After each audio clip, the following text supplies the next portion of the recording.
E é para falar sobre esse assunto que nós vamos conversar agora com o promotor, que é presidente lá da Associação Mato Grossense do Ministério Público, o promotor de justiça Roberto Torim, que vai falar também aí sobre a judicialização na saúde aqui em Mato Grosso. Boa tarde, promotor.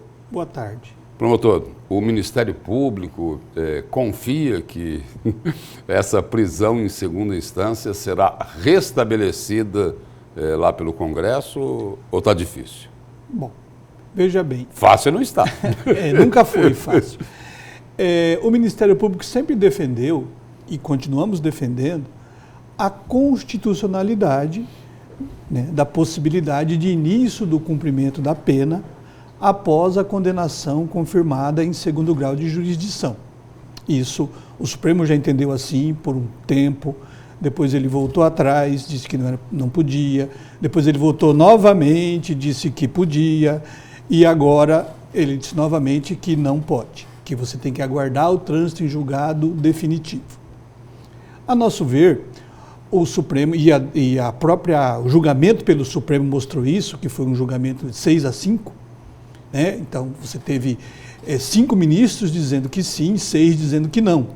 E há entendimento jurídico, jurisprudencial, doutrinário, para você escolher A ou B. O Supremo, a nosso ver, fez a pior escolha, né? A de dizer que, olha, só pode se iniciar o cumprimento da pena após o trânsito em julgado definitivo. Isso acaba aumentando, né? Alimentando a impunidade. Você tem aí, então, inúmeros recursos que são usados simplesmente para protelar o trânsito em julgado.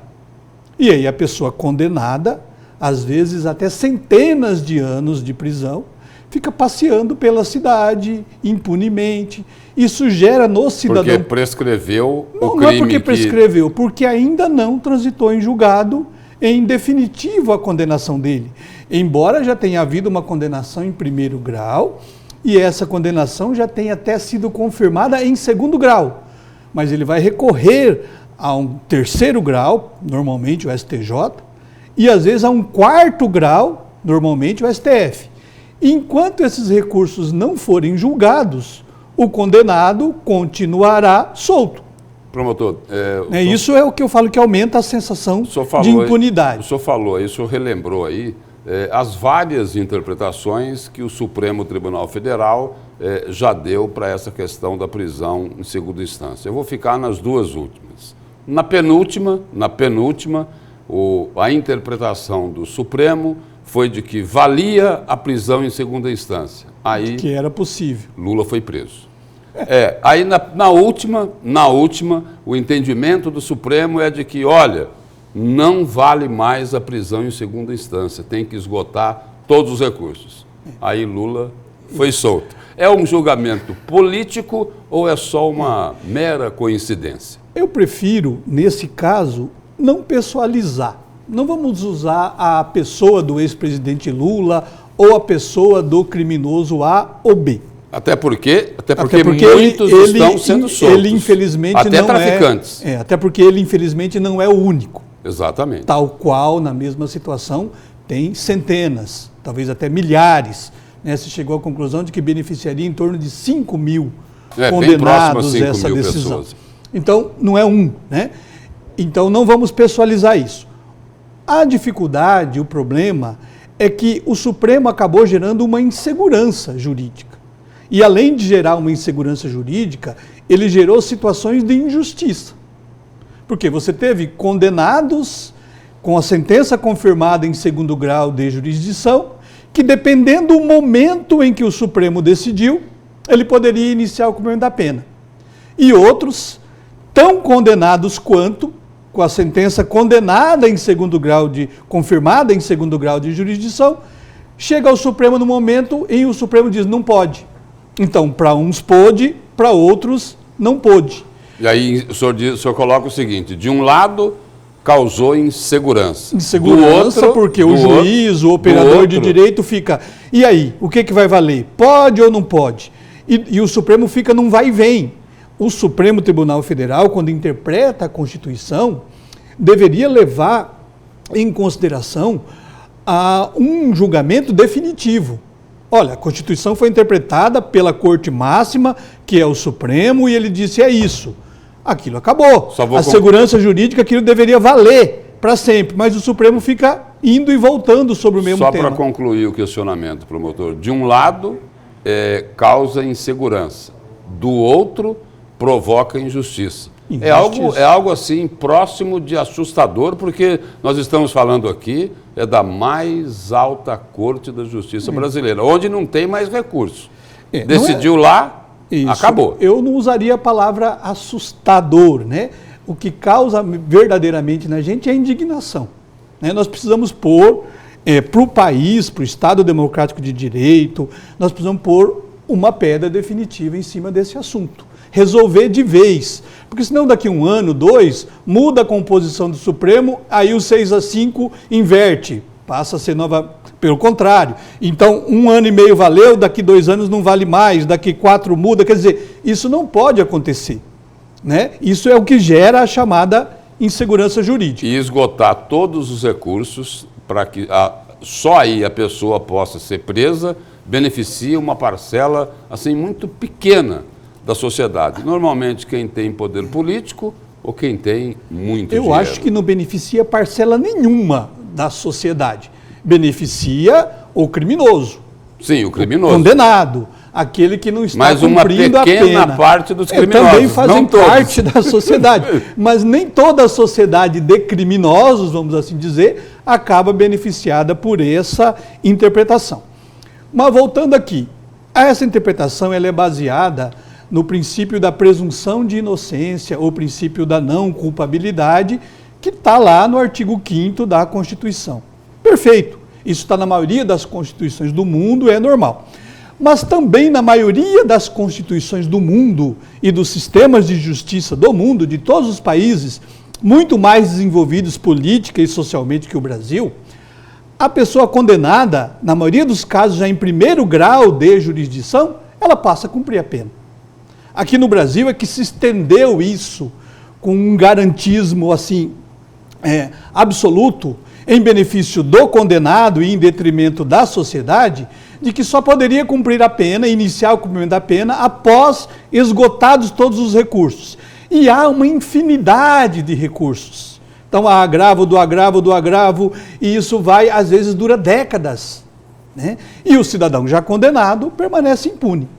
Temos 2 formas de resolver isso de maneira definitiva, e o Congresso está indo nesse caminho. Um é a PEC, onde você faria, então, uma alteração na própria Constituição, e outro, a alteração de leis ordinárias, como o Código de Processo Penal, e dizendo simplesmente, olha, esses recursos ao STJ, ao Supremo Tribunal Federal, recursos, portanto, especiais e extraordinários, deixam de ser recursos e passam a ser ações revisionais, onde você pode buscar a revisão da condenação. Quando ele passa a ser uma ação meramente revisional e não mais um recurso, ele já não suspende mais o trânsito em julgado, porque as ações revisionais ocorrem após o trânsito em julgado. E aí você já teria o trânsito em julgado após a condenação confirmada em duplo grau de jurisdição. E poderia se iniciar o cumprimento da pena. É uma forma. E a outra é alterar a Constituição e dizer, olha, mantém o princípio da presunção de inocência, mas, após confirmada a condenação em duplo grau de jurisdição, pode-se cumprir a pena.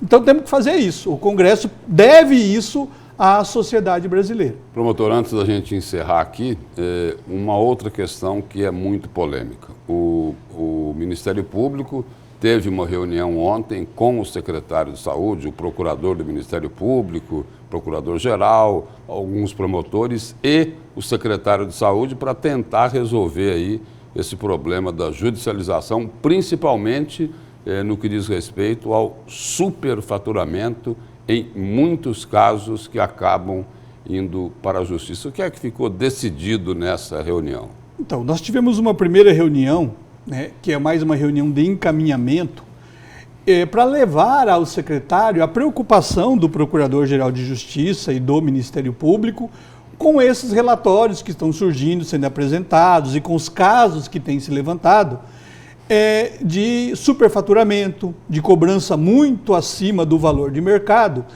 no atendimento de liminares judiciais na área da saúde. Então, uma pessoa surge lá, pede para o juiz uma liminar por uma cirurgia, por exemplo, cardíaca. E a liminar é concedida porque ele tem o direito, é emergência, tudo dentro da lei. Essa pessoa apresenta um orçamento de 2 ou 3 hospitais, o juiz bloqueia aquele valor, o Estado paga, a cirurgia é feita. Posteriormente se levanta, olha, mas essa mesma cirurgia poderia ser feita num hospital particular ou pela Unimed por 100 e judicializada, a liminar custou 300. Por quê? Então precisa se esclarecer isso. Não é que nós sejamos contrários à judicialização, o que se necessita é organizar a judicialização. Por quê? Porque nós também não podemos gastar muito do dinheiro para atender uma situação e deixar outras situações idênticas sem atendimento porque acabou o dinheiro. Então, se eu posso fazer uma cirurgia por 100 e fazer 5, por que eu vou pagar 500 e fazer só uma? Então, o que se está tentando com o secretário é trabalhar um credenciamento, né, desses hospitais todos e também uma auditoria. Os planos de saúde fazem auditoria. Você vai lá, pede um procedimento, eles checam se aquele procedimento é devido, se você tem que pagar aquele valor ou não. Auditoria diária. Diária, constante. E isso também tem que ser feito no âmbito da saúde. Não é para evitar que se cumpra a liminar, a ordem judicial. Não. É para cumprir a ordem judicial da forma mais eficiente e mais barata possível. Dentro da realidade e sem o superfaturamento. E sem o superfaturamento, né? É difícil? É. Mas é impossível? Não. Tem que se procurar, então, formas de regulamentar e de trabalhar isso. Essa foi uma primeira conversa do Ministério Público mostrando essa preocupação para o secretário e nós vamos avançar ainda, né, na discussão para apresentar propostas de como melhorar esse sistema.